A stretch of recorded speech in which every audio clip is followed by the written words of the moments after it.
Mesdames, Messieurs, merci de vous joindre à nous pour vous informer. L'actualité en 3 titres. C'est enfin décidé. Le nouveau gouvernement sera mis en place le 14 novembre 2016, soit 21 jours après la réception de l'accord politique du dialogue par le chef de l'État le 24 octobre dernier. Cette précision a été donnée ce mardi par le bureau du dialogue au cours d'une conférence de presse commune. Et puis la SENCO poursuit ses consultations à la recherche d'un consensus beaucoup plus inclusif. Cette médiation de la SENCO est donc le début de l'application de l'accord du dialogue en son article 24, qui est une clause d'inclusivité. Ce lundi, les évêques ont rencontré Etienne Tshisekedi, qui a accepté une période transitoire, mais sans le président Joseph Kabila. Et enfin, les Américains décident ce mardi sur qui sera le 45e président américain et va succéder à Barack Obama. Après une campagne électorale teintée des violences sans précédent, enfin Hillary Clinton et Donald Trump connaîtront leur sort, réservé par le vote du peuple américain.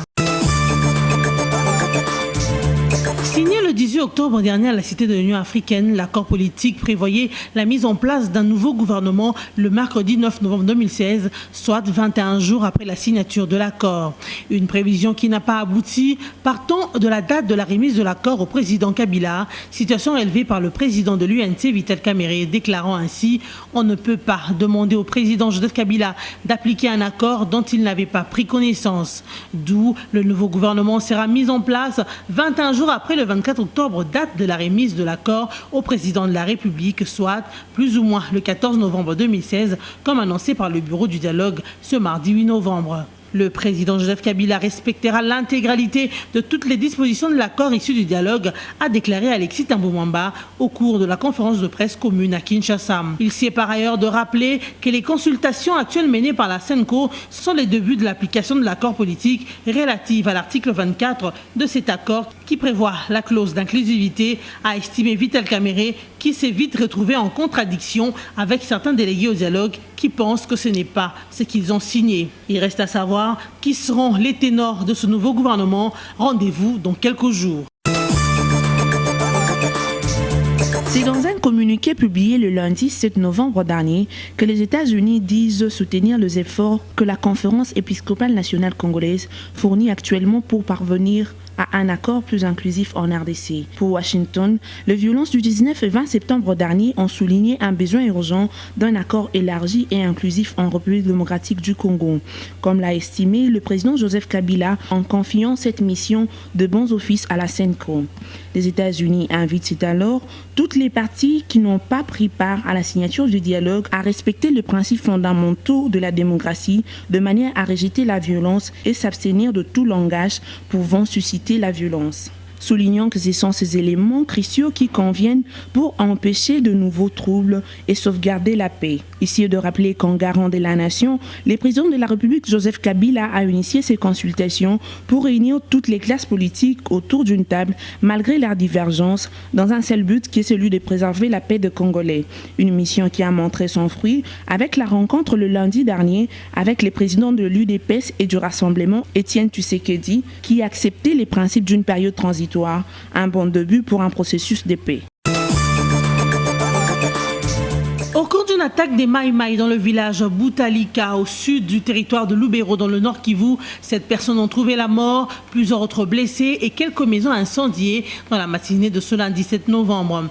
Joy Bokele, administrateur du territoire, a fait savoir qu'il y a eu 3 personnes mortes calcinées dans leur maison, 4 autres ont été tuées par balles et à la machette. Certaines d'entre elles ont succombé à l'hôpital suite à leurs blessures. Il a ajouté que 5 autres personnes grièvement blessées sont actuellement soignées au centre de santé Boavinua dans la même région. L'administrateur du territoire, Joy Bokele, interrogé par la radio Okapi, indique que jusque-là, le mobile de cette attaque n'est pas encore révélé. Mais d'autres sources dans la région pensent que les assaillants ciblaient une communauté locale. Par ailleurs, Joy Bokele a souligné que des dispositions sont déjà prises par les FARDC pour sécuriser les habitants de cette région. Et la société civile locale appelle le gouvernement à prendre au sérieux cette situation car plusieurs incidents de cette nature sont enregistrés depuis plus d'une année au sud de Lubero. Incidents qui provoquent des tensions entre les communautés. C'est depuis vendredi dernier que la coordination de sociétés civiles du Sud Kivu et Nord Kivu appelle les présidents de la République à nommer un médiateur spécial neutre sur les conflits des territoires de Béni et de Lubero. Selon les coordinations, cette personnalité dont le bureau devrait être installé à Béni travaillerait en collaboration avec les sociétés civiles et ceux qui œuvrent dans les secteurs de la paix du Sud et Nord Kivu. Elle demande également au gouvernement de mettre en place un plan de relance de l'économie dans les territoires de Béni et de Lubero.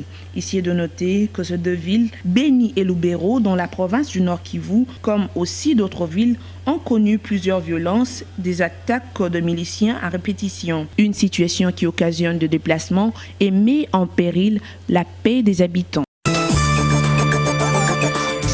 Le siège de l'Assemblée provinciale de Goma a été encerclé par les éléments de la police nationale congolaise ce lundi 7 novembre 2016. Devant traiter la motion de défiance contre les présidents de l'organe délibérant, les députés provinciaux du Nord Kivu n'ont pas été autorisés à accéder dans la salle pour la plénière. À en croire le rapporteur de l'Assemblée provinciale du Nord Kivu, Nkuba Kaombo, cité par la radio Okapi, les vice-premiers ministres et ministres de l'Intérieur du Nord Kivu auraient interdit toutes les plénières.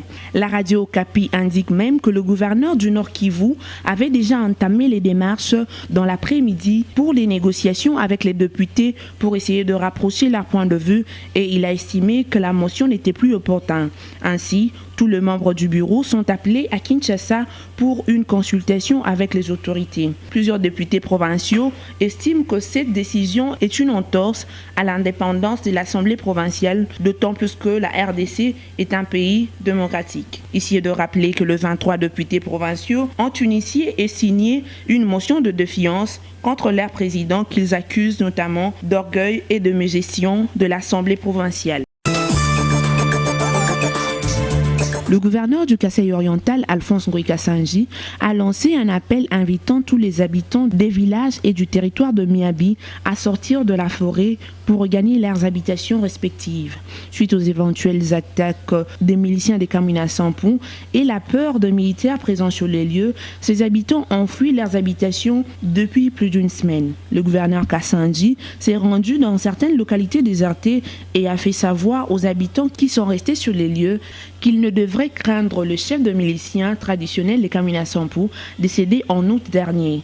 Ngoï Kassanji a par ailleurs assuré que les autorités provinciales mettent tout en œuvre pour assurer la sécurité de la population et demande aux villageois qui se refugient dans la forêt de regagner leurs habitations pour se remettre au travail. Les habitants trouvés dans les villages ont demandé au gouverneur du Kasaï oriental de relever les militaires déployés sur le lieu parce qu'ils n'ont pas confiance en eux.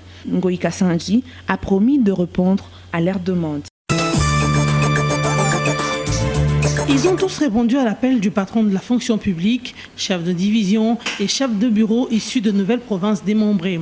Dans son exposé, le ministre de la fonction publique a évoqué les lois organiques qui interviennent dans la réforme et la modernisation de l'administration publique. Pour la réussite de sa mission autour de la relance de l'administration publique, le ministre de la fonction publique s'est fait accompagner du directeur général de l'École nationale de l'administration ENA, Guillaume Banga.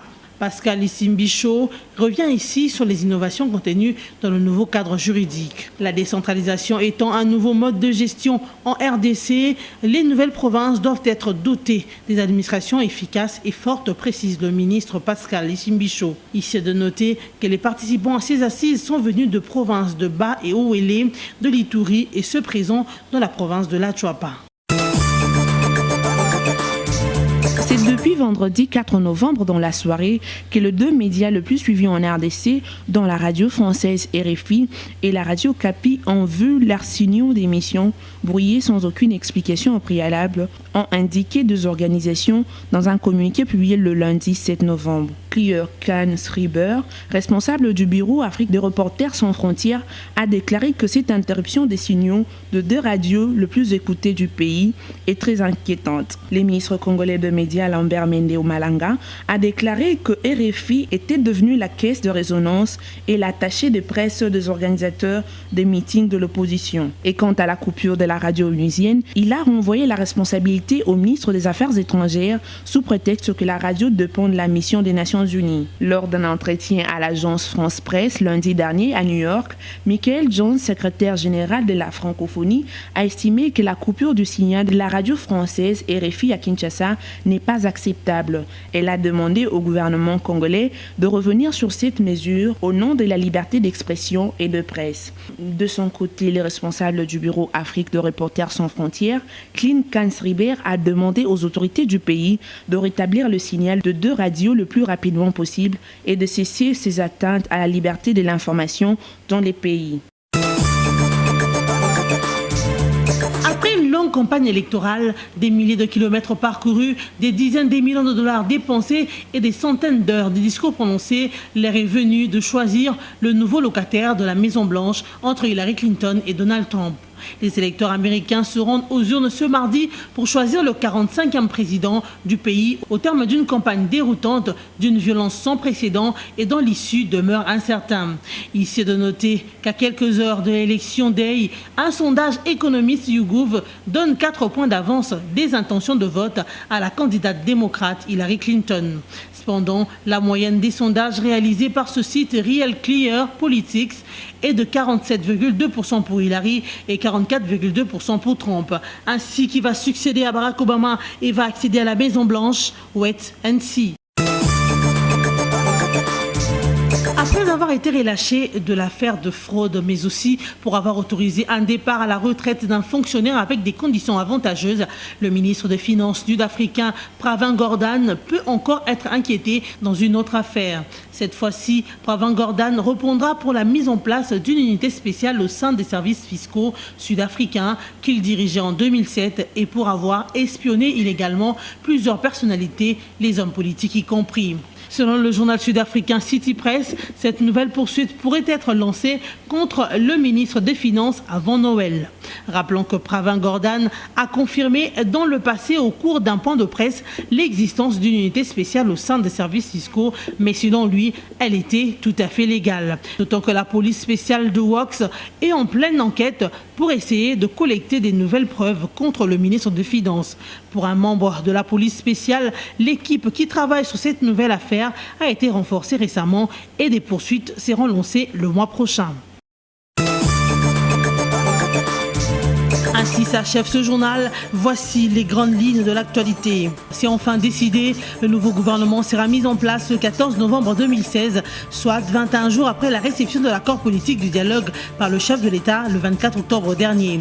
Cette précision a été donnée ce mardi par le bureau du dialogue au cours d'une conférence de presse commune. Et puis la SENCO poursuit ses consultations à la recherche d'un consensus beaucoup plus inclusif. Cette médiation de la SENCO est donc le début de l'application de l'accord du dialogue en son article 24, qui est une clause d'inclusivité. Ce lundi, les évêques ont rencontré Etienne Tshisekedi, qui a accepté une période transitoire, mais sans le président Joseph Kabila. Et enfin, les Américains décident ce mardi sur qui sera le 45e président américain et va succéder à Barack Obama. Après une campagne électorale teintée des violences sans précédent, enfin Hillary Clinton et Donald Trump connaîtront leur sort, réservé par le vote du peuple américain. Merci de votre fidélité. Une autre édition, c'est pour très bientôt.